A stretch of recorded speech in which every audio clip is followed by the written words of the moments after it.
जय हिंद दोस्तों।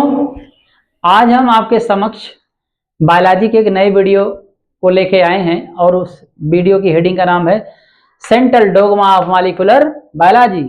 Central dogma of molecular biology को जानने से पहले आप थोड़ी सी एक बात ध्यान में रखेंगे। सबसे पहले आप आरएनए के बारे में जानकारी ले लीजिए। आरएनए कुल कितने प्रकार के होते हैं? आरएनए कुल 3 प्रकार के होते हैं। Number 1, number 2, number 3। एक mRNA होता है और एक tRNA होता है और एक होता है rRNA। rRNA पहला होता है mRNA, दूसरा tRNA, तीसरा rRNA। ये मैंने नंबर से क्रम से नहीं लिखा है, मतलब आप आगे पीछे ले सकते हैं, लेकिन आरएनए यही 3 प्रकार के होते हैं। सबसे पहले आपको बताएं, कोई भी आरएनए होगा सबकी उत्पत्ति डीएनए के द्वारा होती है। सबकी उत्पत्ति किसके द्वारा होती है? डीएनए के द्वारा होती है। लेकिन जानकारी के लिए आपको बता दें कि आरएनए से प्रोटीन का निर्माण होता है और किस आरएनए के माध्यम से? एमआरएनए के टेम्पलेट के माध्यम से प्रोटीन का निर्माण होता है। तो अभी इसके बारे में आपको बताते हैं। सबसे पहले आप देख लीजिए आरएनए स्पेशली 3 प्रकार के, पहला, दूसरा, तीसरा, और तीनों की उत्पत्ति डीएनए के द्वारा होती है। अब डीएनए कहां कहां पे है जो इन तीनों को बना रहा है? तो आपको बता दें, जो एमआरएनए होता है ये न्यूक्लियस के अंदर उपस्थित गुणसूत्रों के द्वारा होता है। न्यूक्लियस के अंदर उपस्थित गुणसूत्रों के द्वारा होती है, क्योंकि गुणसूत्र में डीएनए पाए जाते हैं और उसी डीएनए के माध्यम से एमआरएनए की उत्पत्ति होती है। एम का मतलब होता है मैसेंजर। मैसेंजर माने संदेशवाहक। तो एमआरएनए आपको लग रहा होगा मैसेंजर में संदेशवाहक, मतलब संदेश को ले जाने वाला, वाहक माने ले जाने वाला। तो संदेश कहां से किसके द्वारा कैसे लेके जाएगा, इन सब के बारे में आपको जब हम स्पेशल वीडियो बनाकर देंगे आरएनए का, तो उसमें आपको समझा देंगे। लेकिन आप जानकारी के लिए केवल इतना ही आप समझ लीजिए। दूसरा होता है टीआरएनए। टीआरएनए की उत्पत्ति भी न्यूक्लियस के अंदर उपस्थित क्रोमोसोम के माध्यम से होती है। न्यूक्लियस के अंदर उपस्थित गुणसूत्र के द्वारा इसकी भी उत्पत्ति होती है और इसकी भी उत्पत्ति होती है। और इसकी आरआरएनए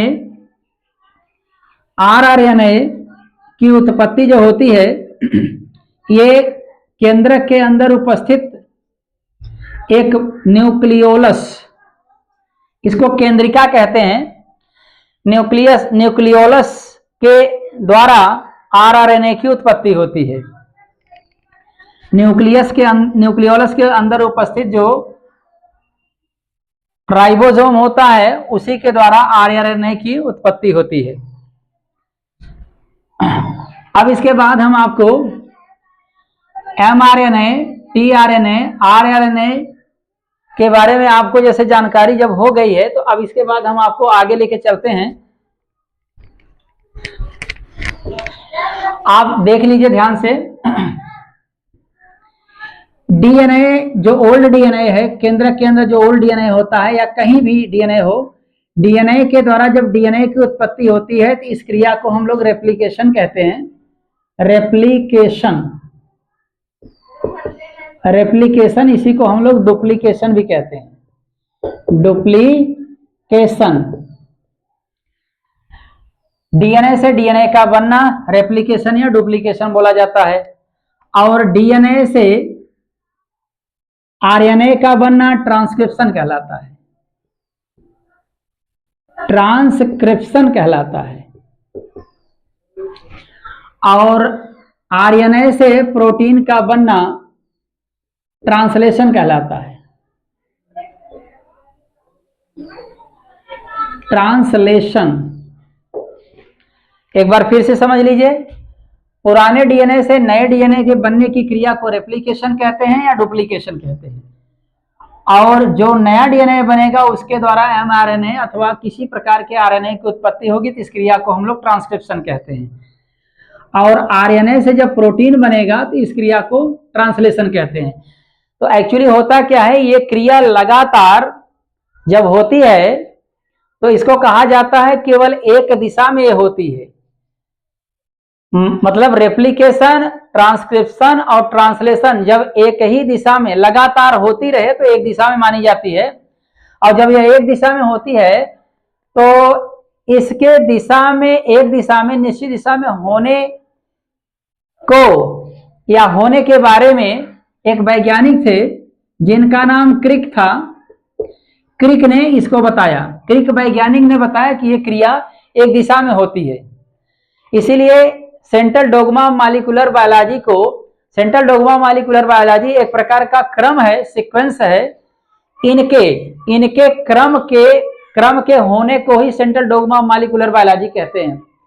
मतलब साफ है, डीएनए से डीएनए, डीएनए से एमआरएनए, एमआरएनए से प्रोटीन के बनने की जो एक दिशा में क्रिया होती है उसको बोलते हैं सेंट्रल डोग्मा मॉलिक्यूलर बायोलॉजी। इस बात को क्रिक ने बताया था। इसके बाद कुछ जीव ऐसे आए जिनके केंद्रक में या जिनके न्यूक्लिक एसिड से एक अजीब, न्यूक्लिक एसिड में एक अजीब क्रिया देखने के लिए मिली। आपको बताएं, जैसे वायरस हो गए, वायरस में क्या होता है, वायरस सजीव निर्जीव के बीच की कड़ी है। जब यह सजीव की तरह व्यवहार करता है तब उसमें क्या देखने के लिए मिला, एमआरएनए या आरएनए, आप उसके अंदर आरएनए से डीएनए की उत्पत्ति हो रही थी। आरएनए से क्या बन रहा था, डीएनए बन रहा था। यह क्रिया उल्टी हो गई, मतलब ट्रांसक्रिप्शन वाली क्रिया पलट गई, उसके अंदर उल्टी हो गई। इसका मतलब जब ट्रांसक्रिप्शन उल्टी दिशा में चले, व्युत्क्रम दिशा में चले, तो इस ट्रांसक्रिप्शन को हम लोग रिवर्स ट्रांसक्रिप्शन बोलेंगे, रिवर्स ट्रांसक्रिप्शन बोलेंगे, रिवर्स ट्रांसक्रिप्शन, रिवर्स ट्रांसक्रिप्शन बोलेंगे। और एक्चुअली उनके अंदर एक एंजाइम पाया जाता है जिसको रिवर्स ट्रांसक्रिप्टेज एंजाइम कहते हैं, रिवर्स ट्रांसक्रिप्टेज एंजाइम। ये क्रिया जब उल्टी दिशा में होती है तो एक विशेष प्रकार का एंजाइम होता है जिसको रिवर्स ट्रांसक्रिप्टेज एंजाइम कहते हैं, ट्रांसक्रिप्टेज एंजाइम। इस एंजाइम की क्रिया में आरएनए डीएनए में बदलने लगता है, तो इस क्रिया को हम लोग रिवर्स ट्रांसक्रिप्शन कहते हैं। इस बात को बताया दो वैज्ञानिकों ने, उनका नाम था Temin and Baltimore, Temin and Baltimore. इन दोनों वैज्ञानिकों ने